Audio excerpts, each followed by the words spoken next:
दोस्तों, धन प्राप्ति के लिए लोग कई तरह के उपाय करते हैं। उन उपायों से उनको काफी तरीके की सिद्धि प्राप्ति होती है। भारतीय तंत्र शास्त्र में धन को आकर्षित करने के लिए सबसे अच्छा उपाय बताया गया है। इन तंत्रों में कुछ पौधों का भी इस्तेमाल होता है, कुछ वृक्षों का भी इस्तेमाल होता है, जो आपकी मनोकामना पूरी करवा सकते हैं। अगर आप धनवान बनना चाहते हैं तो आपको सही तरीके की साधना करनी होगी। यह जो पौधा आप स्क्रीन पर देख रहे हैं, इस पौधे का नाम है ब्रह्मादंडी। भारत के कई राज्यों में तथा शहरों में इसे सत्यानाशी के नाम से भी जाना जाता है और हिंदू पुराणों में इसे स्वर्ण श्री भी कहा जाता है। इस पौधे को ब्रह्मादांडी इसीलिए कहा गया है क्योंकि इसको ब्रह्मदेव जी ने धरती पर जन कल्याण के लिए भेजा था। सत्यानाशी पौधा इसको इसलिए कहा गया है क्योंकि यह किसी के भी दुर्भाग्य का सत्यानाश कर सकता है और उस व्यक्ति के जीवन में धन दौलत सुख समृद्धि और भाग्य का साथ ला सकता है। स्वर्ण श्री इसलिए कहा गया है क्योंकि इस पौधे का अगर आप सही तरीके से इस्तेमाल करते हैं तो आपके जीवन में कभी भी धन का आगमन बंद नहीं होगा। दोस्तों, एक बात को अच्छे से समझ लीजिएगा, इस पौधे को आपने कभी ना कभी कहीं ना कहीं अपने घर के आसपास जरूर देखा होगा और देखकर नजरअंदाज कर दिया होगा क्योंकि इसके पत्तों पर कांटे होते हैं और आपने यही सोचा होगा कि यह एक जंगली पौधा है। लेकिन आज एक बात जान लीजिए, भगवान शिव जी को इस पौधे के पत्ते बहुत ज्यादा प्रिय हैं। तांत्रिक शास्त्रों की माने तो इस पौधे के पत्ते की अगर सही तरीके की साधना की जाए और भगवान भोलेनाथ जी को अर्पित किया जाए तो ऐसी कोई मनोकामना नहीं है जो पूरी ना हो। दोस्तों, आपकी जानकारी के लिए बता दें, इस पौधे का साल में केवल 3 बार प्रयोग किया जा सकता है। इसलिए आप कॉपी पेन लेकर बैठिएगा क्योंकि जिन 3 दिनों के बारे में हम आपको बताने जा रहे हैं, उन 3 दिनों में अगर आपने इस पौधे का सही रूप से इस्तेमाल कर लिया तो यकीन मानिए आपके जीवन में कभी भी दुख दरिद्रता कष्ट परेशानी नहीं आएगा। जीवन में धन आना कभी भी बंद नहीं होगा। अगर आप बिजनेस व्यापार कर रहे हैं तो आपका व्यापार बहुत तेजी से दौड़ने लग जाएगा और आपके शत्रु जो आपको नुकसान पहुंचाना चाहते थे उनका विनाश हो जाएगा। और जिस दिन के बारे में हम बात कर रहे हैं वह दिन है रवि पुष्य नक्षत्र, गुरु पूर्णिमा और अमावस्या।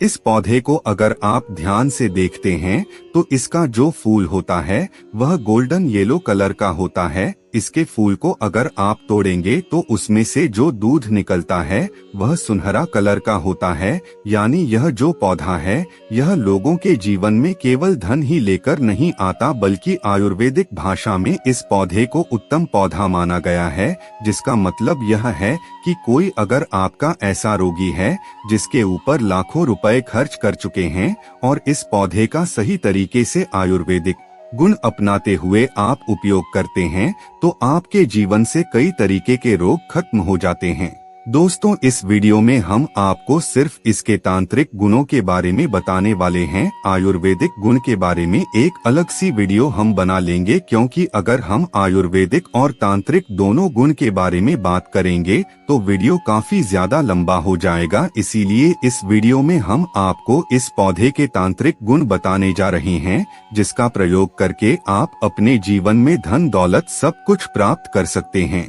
इसीलिए आप सभी से एक छोटा सा निवेदन करना चाहेंगे, अगर आप चैनल पर पहली बार आए हैं तो चैनल को सब्सक्राइब अवश्य कर लीजिए ताकि आपको रोजाना ऐसे ही ज्ञानवर्धक और महत्वपूर्ण जानकारियां मिलती रहे। साथ ही साथ कमेंट बॉक्स में अपनी राशि जरूर डाल दीजिए ताकि आपके राशि के अनुसार जो भी उपाय होगा उसे हम रिप्लाई के माध्यम से आपको बता देंगे। दोस्तों, ध्यान रखिएगा, इस पौधे का इस्तेमाल आपको बिल्कुल सही तरीके से करना होगा और साल में केवल 3 दिन ही आप इस पौधे का इस्तेमाल कर सकते हैं। दिक्कत की बात यही है कि यह पौधा हर जगह मिलता नहीं है।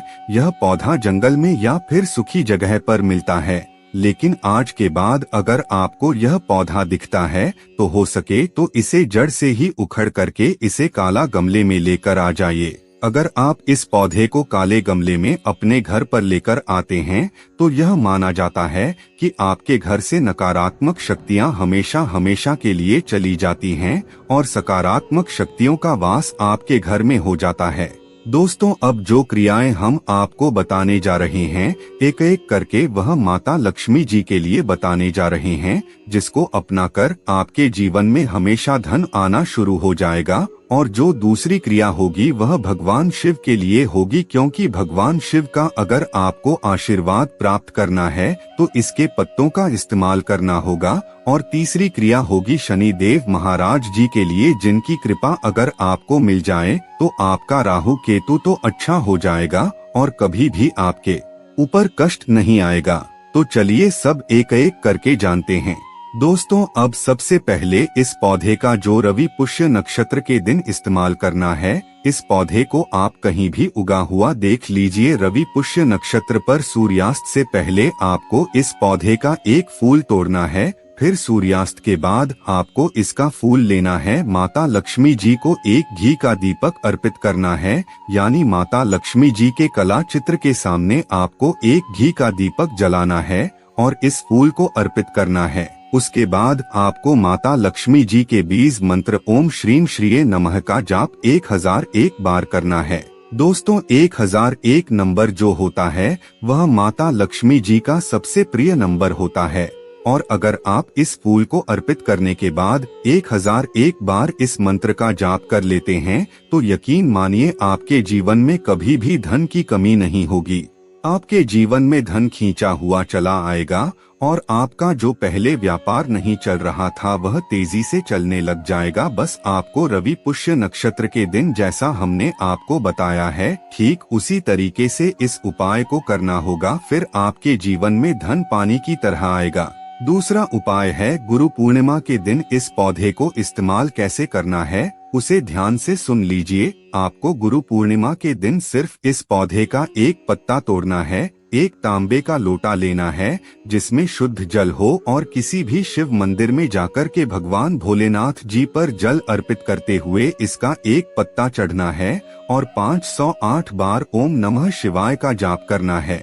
इतना करने मात्र से माना जाता है कि आपके जीवन से कष्ट परेशानियां दूर चली जाती है, भगवान भोलेनाथ का आपको आशीर्वाद मिलता है, कई तरीके के रोग ठीक हो जाते हैं और सभी मनोकामना पूरी हो जाती है। दोस्तों, यह जो दो उपाय हम आपको बताए हैं वह हिंदू पुराणों में स्पष्ट रूप से लिखी हुई है, इसीलिए हम कहना चाहते हैं कि हिंदू पुराणों के बारे में अगर आपको जानकारी चाहिए तो चैनल को सब्सक्राइब अवश्य कर लीजिएगा। और तीसरा है अमावस्या का। अमावस्या के दिन आपको इसका एक फूल तोड़ कर लाना है और किसी भी शनि मंदिर में जाना है। आप यह पूजा घर पर नहीं कर सकते, आपको अपने आसपास के किसी भी शनि मंदिर में जाना है और शनि देव जी के सामने एक घी का दीपक जलाना है। उसके बाद इस फूल को चढ़ाते हुए आपको शनि चालीसा का मन ही मन 7 बार पाठ करना है।